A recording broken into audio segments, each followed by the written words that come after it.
I mean, if it quacked like a duck, to be honest, I don't think we'd be that excited about it. But because it sings like an angel and it looks so beautiful and it lives in liminal spaces, these wetland areas where we don't really feel at home, all those things add together to make the curlew a very mysterious and very loved bird.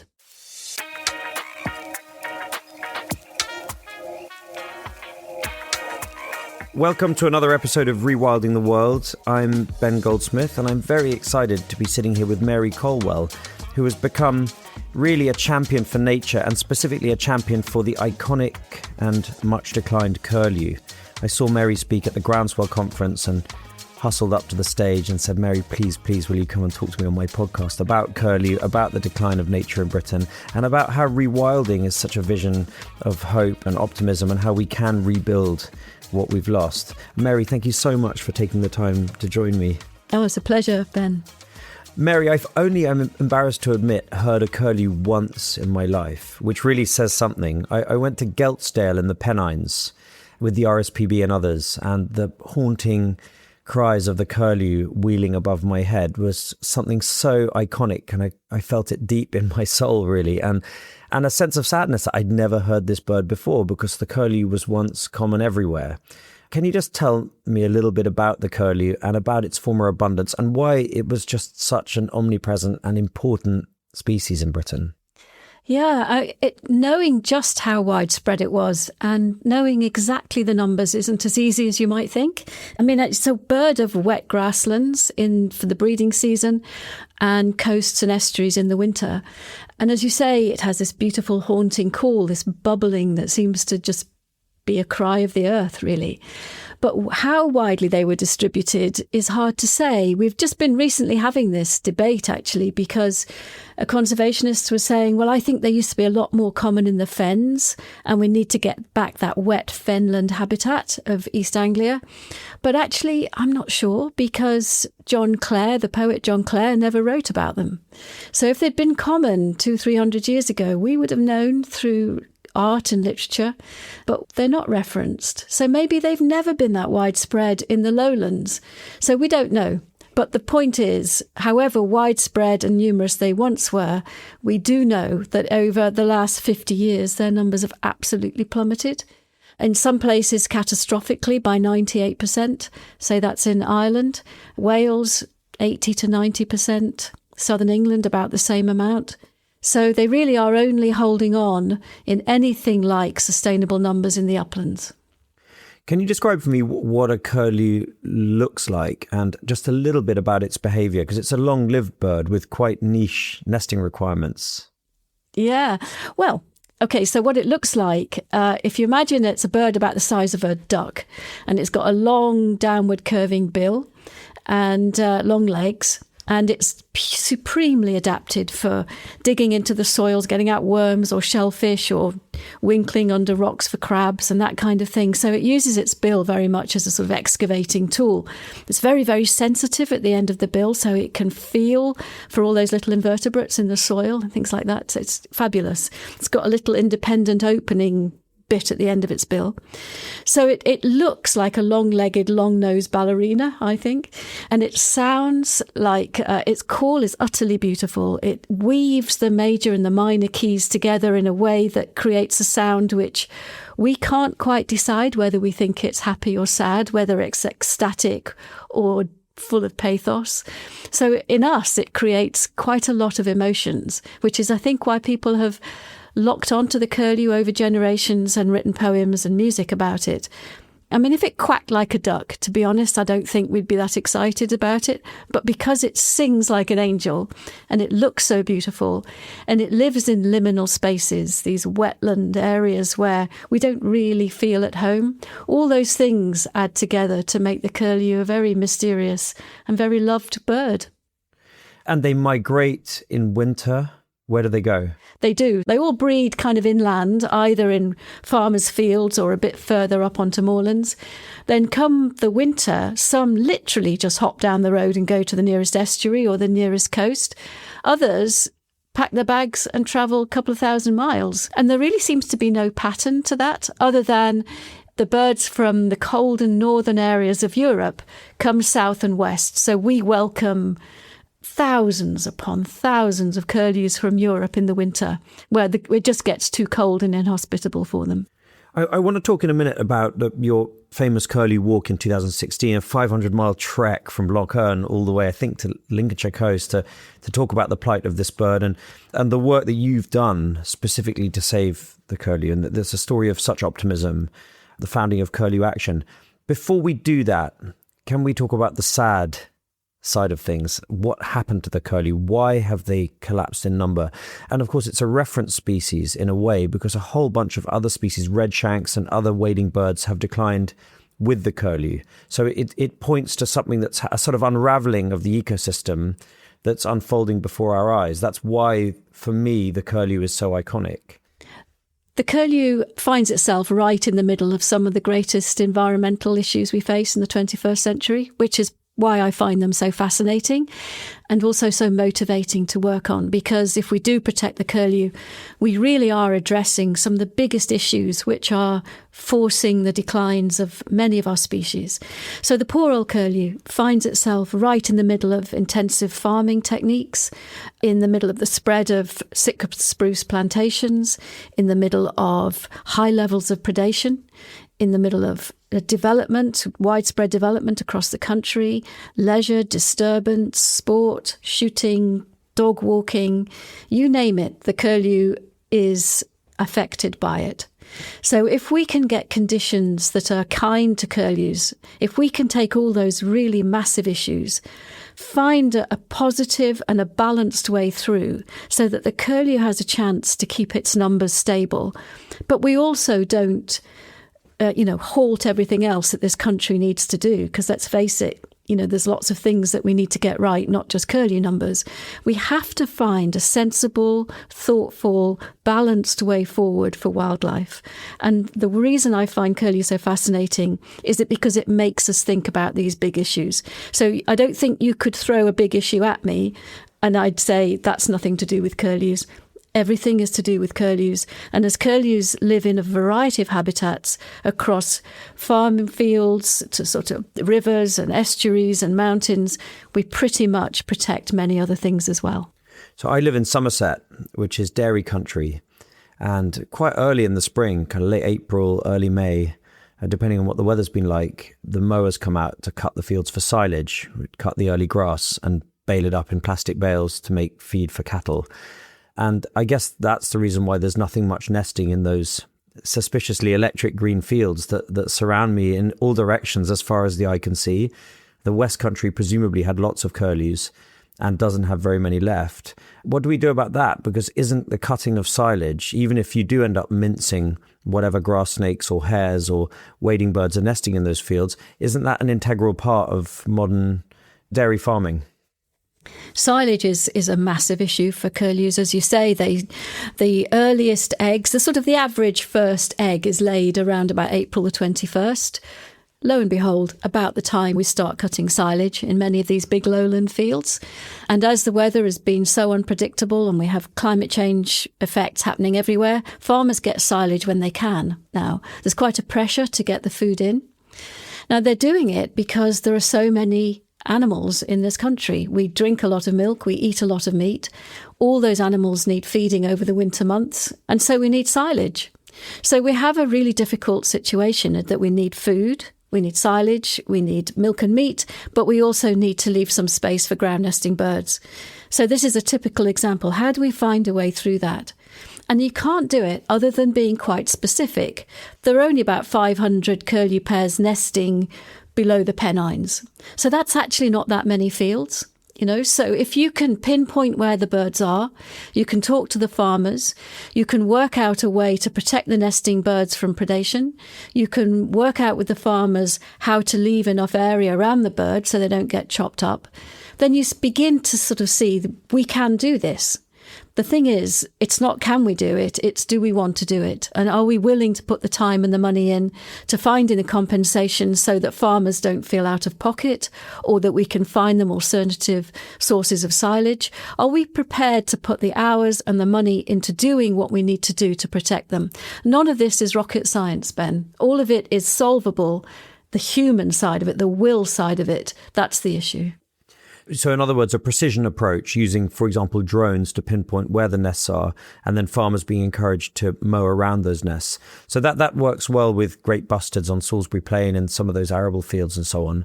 But there are countries like Spain that have decided that cutting grass too early in the year is simply too destructive for nature. And in great areas of Spain, a bunch of provinces, it's simply banned. You can't mow in April, May, because there are so many different species from hen harriers to curlews that are nesting in that grass.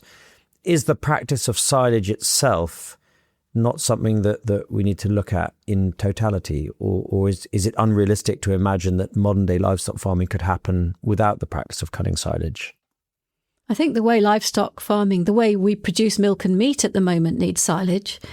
So I don't know how you do that. I mean, either we eat less meat and we drink less milk, so the demand goes down, in which case, no problem. We don't need that much silage. I don't know about Spain. I don't know whether they've managed to balance the books between what the farmers need and what wildlife needs. If they have, I'd absolutely love to talk to them, because we haven't found a way to do that in this country yet. And we are big producers of milk and meat in this country. So I think a lot of it is we have to look at ourselves as well, about our own lifestyles and our own choices for food. So, and how you use your vote, how you get engaged in local issues, all of that. It's not just out there, they're making the decisions. It's what decisions am I making too? So curlews force you to think about yourself as a responsible citizen. There's no easy answer to this silage question, Ben. It's so tied up with the way we produce our food. So let's try and work with the farmers to find a way through so that they do what they feel they need to do, at the same time as looking at, do we really need to do it? But as far as I understand, that's the demand. So then if that is the demand, how do we get this, carve out a bit of space for wildlife in that? I've been astonished by the technological innovation in nature monitoring, nature conservation in recent years. Things like acoustic monitoring, where they record a space for a week, let's say, and then they use artificial intelligence to identify exactly what species of birds and other wildlife are there. Or eDNA, where you take a thimble full of water and they can identify from DNA traces exactly what species are in that landscape. The use of drones in conjunction with artificial intelligence, in conjunction with satellite imaging, soil sensing and so on, gives us such a precise picture of what's going on in our landscapes. It should make it easier to do the kind of precision interventions that you've described to save curlews. And then what about these blanket habitats that need restoring at scale in places that aren't productive for farming? So the uplands, when I think of curlews, I think of the uplands more than the lowlands. That's probably because the last curlews in this country have found refuge in the uplands. So what about the peat bogs? You mentioned the poet John Clare. I mean, describe to me what a healthy peatland or bog might once have been like, and what the issue there is for restoring those habitats for curlews and redshanks and all these other species that need them. Yeah, the uplands are a really complicated place, aren't they? They're less intensively farmed, but boy, do they have lots of other uses.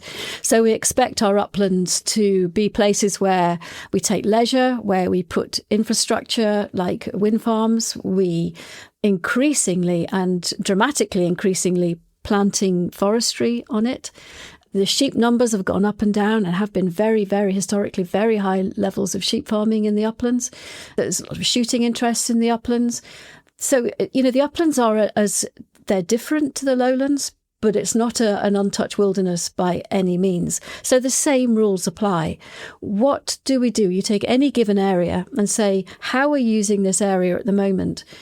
Do we really need to do what we're doing? And if we do, if that's unavoidable, how do we then make sure that the curlews, lapwings, redshank, golden plover, all of which are suffering terribly, how do we give them a piece of the action as well? And it's not just about us.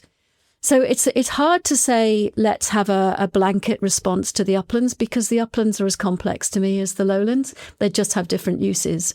And all of it all of it is about collaboration, talking, taking a viewpoint which everybody feels they can get involved in.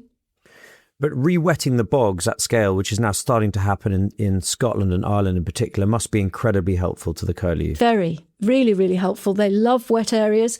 And what we do know, and as you talk about acoustic monitoring and so on, it is absolutely showing us that when a bird is on the nest, so you've got one bird, curlew, sitting on a nest in the uplands, as soon as it gets dark, the non-sitting bird will often go maybe up to 10 kilometres away and find a nice wet patch, a sort of pool or a loch or something to go and sit by over the night. That happens in the lowlands as well. They'll seek out wet areas where they go away from the nest and feel safe by some water, and then they come back just as it's getting light.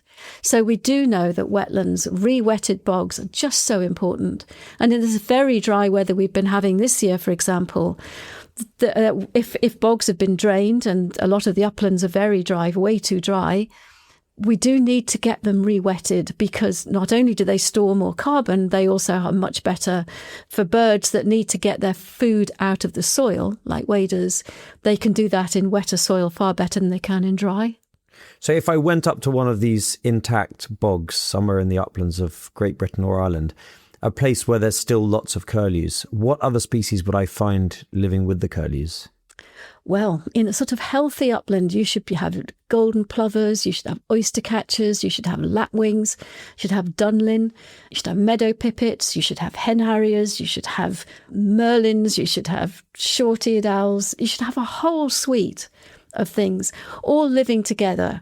Yes, predating, the predators predating the prey, but then everything's in balance because the waders are getting enough chicks away to withstand that predation pressure. Curlews don't need to produce that many chicks, For a stable population, they probably only need to healthily produce one chick every other year to be stable in their population. The point is they're not even doing that at the moment. So too many factors are impacting them. So I'm not saying there should never be anything to sort of make their breeding success less successful. They do withstand quite high levels of predation, but they can't withstand the sheer numbers of pressures that we put on them at the moment. Mary, let's talk about grouse moors, because I know a bunch of people who either own grouse moors or visit grouse moors in order to shoot driven red grouse. I once did that in my early 20s. I went up to a grouse moor in Northumberland. I have to say I didn't see much. I saw some grouse and I saw some meadow pipits, but I'm told that grouse moors are genuinely the last refuge for species like curlews because they control predators. They have all kinds of often quite barbaric methods of making sure there are no stoats or weasels or often illegally persecuting raptors on some grouse moors. And that must be of benefit to golden plovers and curlew and so on. And so the grouse moor people will say that these are a vital habitat for these very, very endangered wading birds such as curlews, and they will in a way justify the existence of driven grouse shooting on that basis. And I think it is complicated because there are many people in the rewilding movement that would say we don't need driven grouse. You need much more kind of Scandinavian style shooting where people walk up, and if you get 2 or 4 grouse, and then it's been a rewarding day, instead of this driven business where you might shoot 100 or 200 in a day and that requires so much management. And they say that these monocultures of heather and grouse are in fact nothing as compared with what the wild ecosystem could be like in these places. And as a rewilding person, I really do sympathize with that view. But how do we balance that with the fact that managed grouse moors have become a refuge for the likes of curlews and other species? Yeah, I mean, it's one of the big sort of thorny issues, isn't it? That if you're into curlew conservation, you can't avoid having to think about a lot. So the facts are grouse moors are managed for ground nesting birds. They're managed for grouse. So it isn't at all a surprise that ground nesting birds other than grouse do well on them. It isn't surprising that curlew and lapwing and golden plover do twice as better on a grouse moor than they do elsewhere, because that's what they're managed for. So they're on the extreme end of management, if you like. And in a way, for me, thank God they do exist at the moment, because without them, I'm not sure we'd have many curlews left at all. And I know that that is a high price to pay. Believe me, I totally understand that point of view. But while the rest of the country is so hostile to wildlife, and we've just had the farmland bird survey, which shows still these farmland birds just heading down to zero, what it's going to take to keep these birds flying in the air. It's not going to be easy. None of these decisions are easy. I get it, Ben. I get it by saying get rid of driven grouse shooting, return the uplands to wild landscapes. But what will you return them to if you just get rid of driven grouse shooting right at the moment? What is going to happen to that land and who's going to pay for it? And if it's not thought through, if there's no exit plan for driven grouse shooting that does include some provision for managing for ground nesting birds like waders, I'm not sure that will work in terms of waders. It might work for lots of other things, but I don't think it'll work for curlew, and I don't think it'll work for lapwing. Now, that's a choice we have to make. That's not my choice. It's a societal choice. What do we want? None of this is fact. None of this is clean cut. It's all about what do we want as a nation as part of our native flora and fauna. If we do want waders, if we do want curlew, we have to hold on to them at the moment until we sort the rest of the country out, because at the moment it's the only place they're hanging on. But not for 1 second do I think that grouse moors should be illegal, and not for 1 second do I think that it's worth the life of hen harriers to protect ground nesting birds. There are mechanisms where we can find a way for both of them to live. But this is not an easy debate, and it gets people very worked up on both sides. What I do think is the common factor is everybody wants to see the survival of these very special birds. I've never met a single person that doesn't love curlews and wants them to disappear. So how do we make sure these birds survive? How do we do that? Bearing in mind, we have some very hard decisions to make about the future of this country.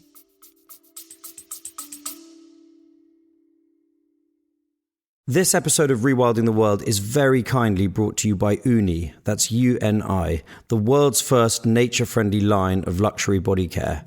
We've all heard about the harm that sun cream does to coral reefs, but it's not just sun cream and it's not just coral reefs. Well, Uni makes plastic-free, nature-friendly essentials like shampoo, conditioner, hand wash, and even natural deodorant, all full of nourishing ingredients such as seaweed kelp, aloe vera, and olive oil. We've been loving our Uni products, but don't take it from me. Here's my wife, Jemima. Yes, I really love them. They're such clean and nourishing products. The microalgae body oil is so good and really smells amazing. You can find Uni products at Space NK or at weareuni.com. One of the reasons why they do thrive on grouse moors is this predator control. I found it interesting when I went to Romania with a wildlife guide and some friends, and we were in the Carpathians, and he told me that to see a fox or a badger or any mesopredator is kind of very special and a bit of a rarity because of the presence in the landscape of super predators, wolves, bears, lynx, eagle owls, goshawks, all of these kind of lions and tigers of Europe, which then create pressure downwards on some of these mesopredators. So what do we think about, in terms of more natural predator control, the restoration of larger carnivores, the kind of restoring the top of the pyramid as a solution? Yeah, I mean, what a lovely dream. But in reality, Ben, are people going to have wolves near them? In reality, are we ever going to have enough lynx? I think with lynx, they really do. In these big areas, they do reduce fox pressure. But we will never have enough lynx in this country to even begin to make a dent on the number of foxes. We have some of the highest density of foxes in Europe in this country. But is that because of driven pheasant shooting? At one stage in the year, I'm told something like 60% of all avian biomass are released pheasants. So that's a bonanza for foxes and crows. And then the feed in those barrels that you find in the woods are also manna from heaven for rats and other things. So all those species are in superabundance, possibly because of our profligacy when it comes to driven shooting. Undoubtedly, that's an issue. I think it's not as simple as let's stop pheasant shooting and all will be well, because there's high numbers of mesopredators where there's no pheasant shooting. So you go to Southern Ireland, for example, there are many, many, many foxes, many crows, and they don't do driven shooting there or high levels of pheasant or grouse there at all. So there are bigger factors at play. All of these are factors which are playing into a complex interwoven web of why we have a lot of middle-sized predators or generalist predators, high numbers of sheep nuts across the country, high numbers of lots and lots of carrion, lots and lots of roadkill, and not all of it is pheasants. So yes, I agree with you. I think there are local factors in play. I don't think it's as simple as, well, we'll get rid of that and everything's fine.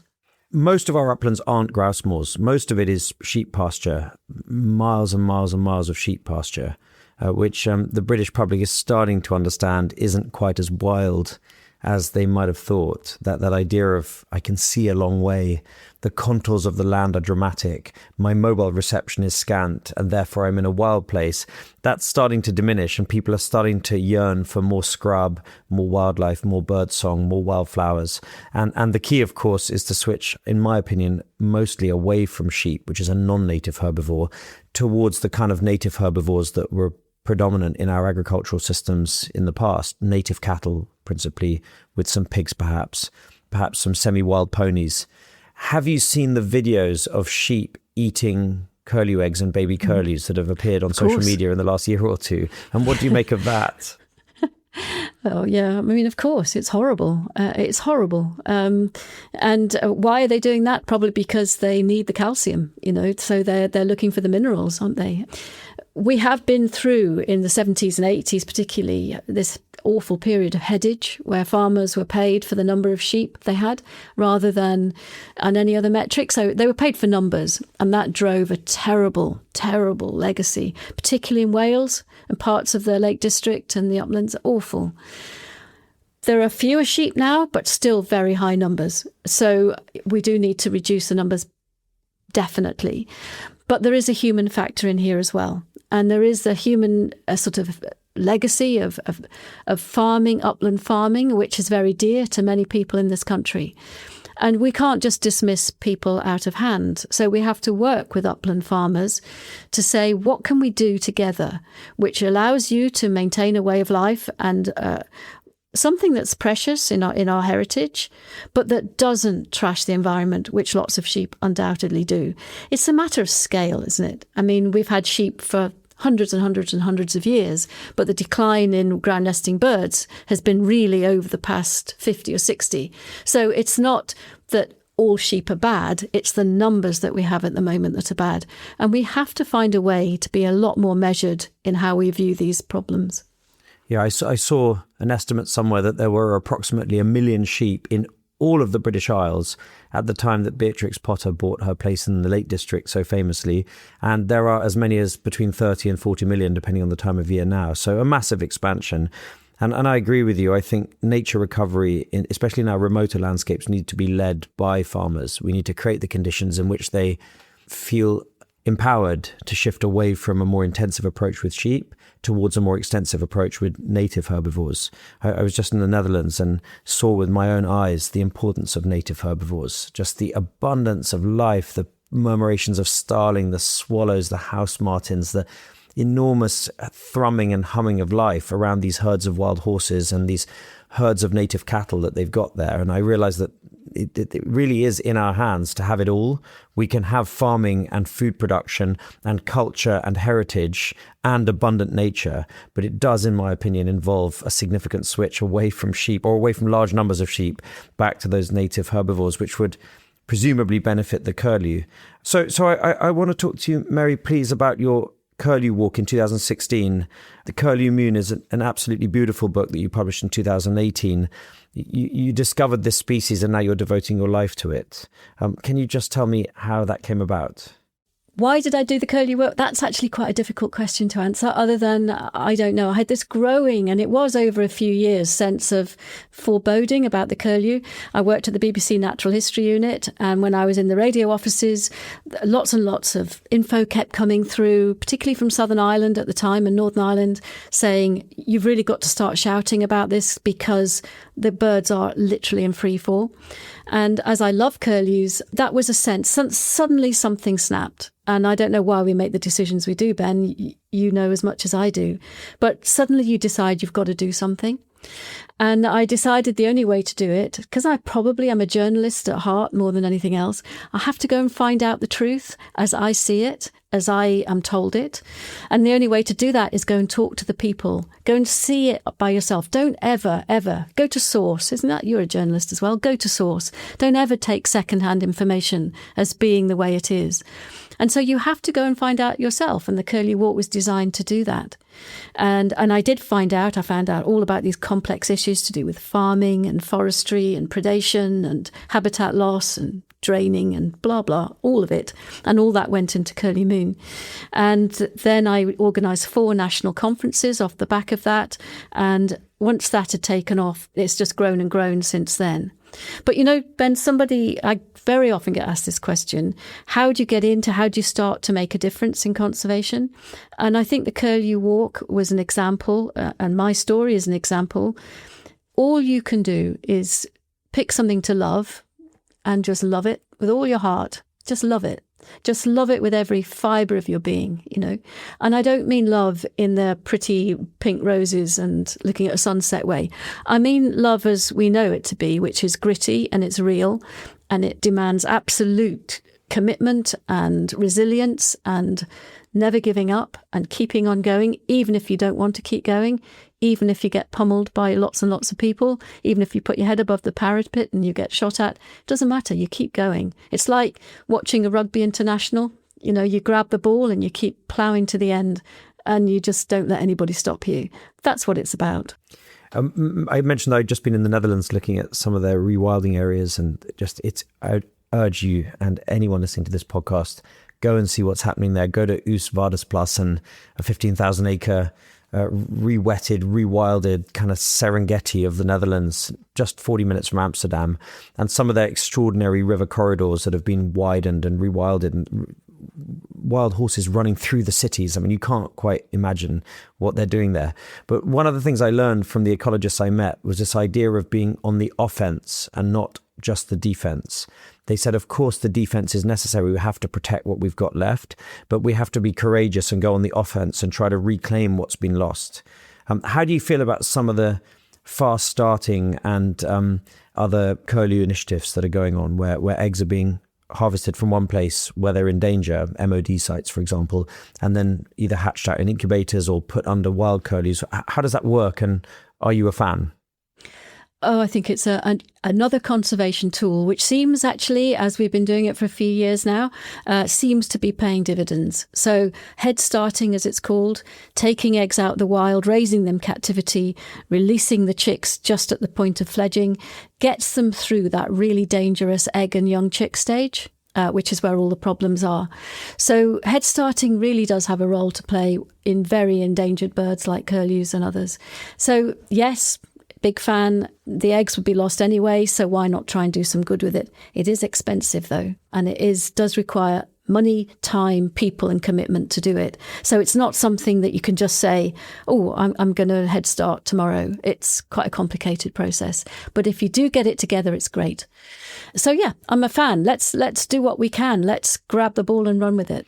And I guess it's interesting as well that it's really farming people that are doing that. So if we're going to make space for curlews beyond their last refuges in the uplands, then we really need a large-scale accommodation of curlews and other wading birds in our conventionally farmed landscapes. So the Duke of Norfolk at Arundel, for example, is doing very interesting work amid a landscape that is a highly productive arable and livestock farming operation. He's got clouds of native grey partridges and all kinds of things happening there. So it's not rewilding, but it's exactly the kind of farmer-led conservation in productive landscapes that we need. And if it works with curlews, then that could offer new hope for this species. Mary, I just admire you so much for your devotion to curlews and all the species that live with curlews, and the way that you envisage this future in which curlews are abundant once again, even if it's possibly one of the toughest or thorniest problems to solve in our movement. Thank you so much for everything you do, Mary, and thank you for taking the time to come and talk to me on the podcast today. Thanks for asking me, Ben. It's love talking to you.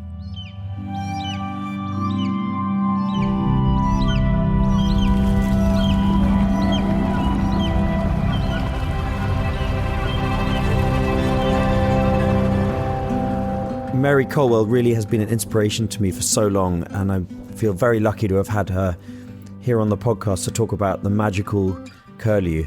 If you enjoyed the conversation as much as I enjoyed having it with Mary, please do go onto whatever platform you use to get your podcasts. Give us a like, a share, maybe a review. It all makes a big difference. Next time, I'm going to be talking to Nikita Zimov in the wilds of Russian Siberia. Nikita and his father have spent years now building the case for restoring large numbers of tough northern herbivores to that tundra landscape. The muskox, the bison, the wild horses, even camels from Mongolia, with the idea of restoring the grasslands that once teemed with life several millennia ago. They think this is the answer to climate change. It's one of the most exciting rewilding projects on the planet.